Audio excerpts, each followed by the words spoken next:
День переговоров. Представители России и США начинают диалог, на какие уступки готовы идти и кому придется отказаться от территорий. Зеленский не примет никаких соглашений, подписанных за спиной Украины. Резкое заявление, чего требует Киев. Лидеры Европы поссорились, грандиозный скандал из-за Украины, а Швеция готовится к нападению в море и к высадке на корабли противника. Спецоперация. Детали. Борьба с коррупционерами, жесткие аресты в Узбекистане, чиновникам надели наручники просто на совещании. Некуда яблоку упасть. Дрон зафиксировал сумасшедшие давки на пляжах. Люди сходят с ума из-за аномальной жары. Досмотрите. Всем привет, время Прядко, коротко, четко и по делу о том, о чем говорят в мире. Буду благодарен вам за обратную связь в виде подписки, комментариев и репостов. Возможно, вы захотите оставить лайк. Также под каждым из видео жду ваших ответов на мои вопросы. Время начать. Итак, день переговоров в Саудовской Аравии. Делегации России и США уже в Риаде. Кремль представляет глава МИД РФ Лавров и помощник президента РФ Юрий Ушаков. Со стороны американцев пожимать руки россиянам будут госсекретарь США Марко Рубио, советник президента США по национальной безопасности Майк Уолтс и спецпосланник Трампа по Ближнему Востоку Стив Уитков. Накануне один из российских представителей заявил следующее. Давайте послушаем. Настроить деловую, посмотрим. Задачи нам более-менее ясны, поэтому будем исходить из этого. Сейчас вопрос стоит о том, чтобы договориться о том, как начинать переговоры по Украине. Потому что американская сторона еще не назначила главного своего переговорщика, который мог бы вести дела с нами. Пока мы в данном контексте говорим о двухсторонних переговорах. В МИД России в очередной раз намекают на некую оттепель в отношениях между Вашингтоном и Москвой. Лавров заявил, что Путин и Трамп согласились с тем, что они должны оставить в прошлом ненормальный период между РФ и США. Кроме того, Лавров заявил, что Россия не готова идти на территориальные уступки. Хотя именно о том, что России придется отступить, говорил спецпосланник Трампа Кит Келлог в дни проведения Мюнхенской конференции. Лавров категоричен. И вы хотите, чтобы даже мысль какая-то присутствовала на переговорах об урегулировании относительно того, что какие-то территории нужно еще уступить. Уступить-то как? С людьми, с русскими? Или без людей? С одними редкоземельными металлами? Вы знаете, по-моему, здесь пусть те, кто фантазирует о том, как Соединенные Штаты могут помочь регулированию, а мы не скрываем, что такое содействие вполне может быть, тем более, что Соединенные Штаты играют главную роль в украинском кризисе с самого его начала.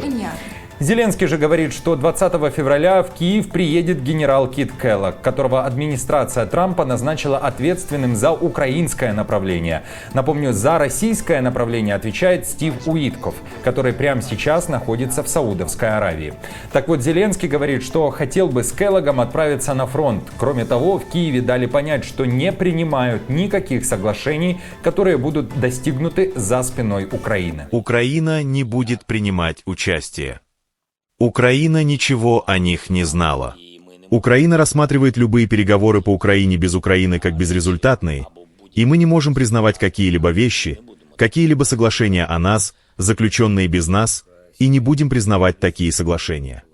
Упомянул Зеленский и соглашение, подписание которого хотят США. Все тоже о редкоземельных ресурсах.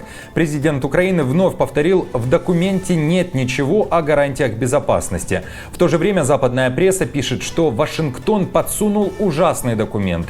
Журналисты The Telegraph ознакомились с черновиком соглашения по ископаемым. Они отметили, что этот план хуже репараций, которые платили нацистская Германия и милитаристская Япония после Второй мировой. Авторы материала также уточняют, что Трамп загнал Украину в угол и дожимает. Фактически он предлагает экономическую колонизацию Украины и шантажирует. Мол, если не согласитесь, отдам вас Путину на тарелочке. Зеленский теперь хочет привлечь еще и Китай к переговорам о завершении войны, чтобы Пекин оказал давление на Путина. В США тем временем заявили, что Украине никто не собирается навязывать мирное соглашение.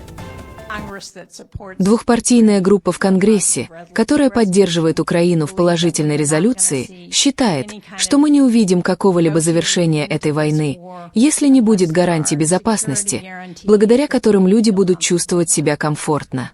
Мы видели, что произошло в 2014 году, когда Россия вторглась, а мы оказались недостаточно жесткими. А в Европе тем временем скандал. Лидеры ЕС бьют горшки, не могут решить, отправлять или не отправлять миротворческие войска в Украину. Этот конфликт возник на кризисном совещании в Париже, которое организовал президент Франции Эммануэль Макрон, сообщает Financial Times. Например, Польша и Испания не хотят отправлять свои войска, в то же время Лондон не против этого. Кстати, еще пару слов о переговорах в Саудовской Аравии. В Госдепе США заявили, что администрация Трампа рассматривает встречу с российской делегацией в столице Эр-Рияде не как начало переговоров по Украине, а как продолжение телефонного разговора между Трампом и Путиным. Кстати, подобная встреча, судя по данным, которые просочились в западную прессу, пройдут и с украинской делегацией. Неясно пока когда. А как вы считаете, каким будет результат всех этих встреч? Что думаете о заявлении Зеленского и Лаврова, учитывая то, что США говорили, что и Украине, и России придется идти на уступки? Пишите свое мнение в комментариях. Швеция готовится к худшему. В центре Стокгольма масштабные военные учения, и это беспрецедентная операция. Вооруженные силы будут отрабатывать защиту ключевых объектов, включая военный штаб и парламент. Кроме того, военные, полиция и таможня отрабатывают силовой захват судна, а также действия в случае кризиса. Все это часть крупных маневров в рамках масштабных учений, направленных на защиту страны от гибридных угроз. Шведские бойцы уделяют внимание также тому, как будут действовать в Балтийском море, готовятся к высадке на борт корабля, который условно представляет опасность подводной инфраструктуре стран НАТО. Все серьезно. Страна готовится к возможным атакам, ведь, как заявил один из координаторов, мы не можем быть уверены, что этого не случится и у нас. Давайте послушаем.